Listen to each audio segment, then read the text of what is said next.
खट्टा और खांसी। एक शिक्षाप्रद कथा।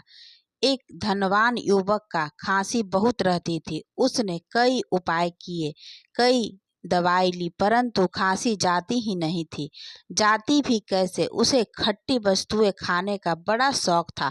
खट्टी दही, खट्टी लस्सी, खट्टी चटनी, खट्टी चाट, खट्टी अचार और ऐसे ही कई अन्य वस्तु एवं खाता रहता था। खांसी ठीक कैसे होती? एक दिन वह एक वैद्य के पास गया और बोला, वैद्य जी, मुझे बहुत खांसी रहती है, क्या आप मेरा इलाज कर देंगे? वैद्य जी बहुत अनुभवी थे। खांसी ठीक करना तो उनके लिए चुटकियों का काम था।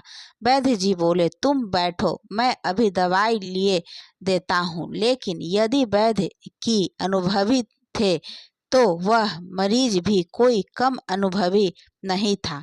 वह जानता था कि दवाई देते ही वैद्य जी खट्टा खाने को मना करेंगे। तो इससे पहले कि वैद्य जी कुछ कह पाते, वह बोला, मैं आपकी दवाई तो अवश्य ले लूँगा, पर मेरी एक शर्त है कि मैं खट्टी वस्तुएं खाना बंद नहीं करूँगा। वैद्य जी समझ गए कि यह व्यक्ति जीभ का चटोरा है। वैद्य जी ने सोचा कि अगर यह परहेज नहीं करेगा तो ठीक कैसे होगा। आखिर वैद्य जी हंसकर बोले कि खट्टा खूब खाना, मैंने तुम्हें कब रोका है। फिर खट्टा खाने का तो मजा ही कुछ और है। अगर खांसी हो और खट्टा खाए तब तो लाभ ही लाभ है, इसमें नुकसान ही क्या है। खांसी में जो खट्टा खाए उसके घर कभी चोरी नहीं होती, कभी उसे कुत्ता नहीं काटता और कभी बूढ़ा नहीं होता। खांसी वाले युवक ने जब यह सुना तो वह हैरान रह गया। वैद्य जी ऐसा कहेंगे उसने कभी सपने में भी नहीं सोचा था।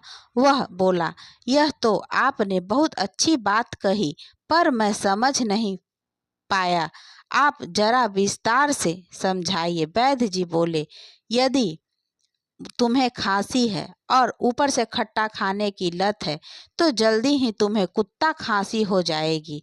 तब तुम रात भर कुत्ते की तरह खांसते रहोगे, स्वयं भी जागोगे, घर वालों को भी जगाए रखोगे। तो जब कभी जागते हुए ही पड़े रहेंगे, सोएंगे ही नहीं, तो ऐसे में चोर आएगा ही कैसे।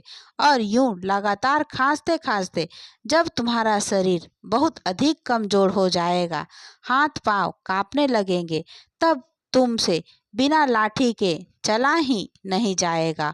और तुम स्वयं विचार करो कि जिसके हाथ में हर समय लाठी रहेगी उसे कुत्ता कैसे काटेगा। फिर जब खांसी से तुम्हारे फेफड़े बिल्कुल ही खत्म हो जाएंगे और शरीर सूख कर कांटा हो जाएगा, तब तुम इस जवानी में ही मर जाओगे।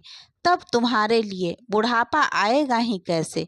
तो खांसी में तो खट्टा खाना बहुत ही लाभदायक है।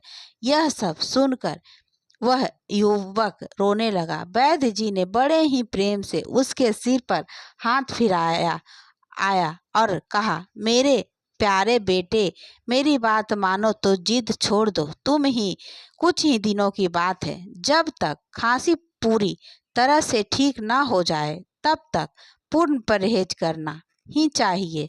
फिर तो जैसे सामान्यतः सभी खाते हैं तुम भी खा लेना। बस मात्रा का ध्यान रखना, तब तुम्हें कोई परेशानी नहीं होगी। यही हाल हम सबका भी है। हम भगवान की कृपा और आशीर्वाद पाना तो चाहते हैं, लेकिन हम अपने अहंकार, मोह और भावनाओं को नहीं त्यागना चाहते हैं। तो दोस्तों, यह कहानी से आपको क्या सीख मिलती है, कमेंट बॉक्स में जरूर बताएं। धन्यवाद दोस्तों।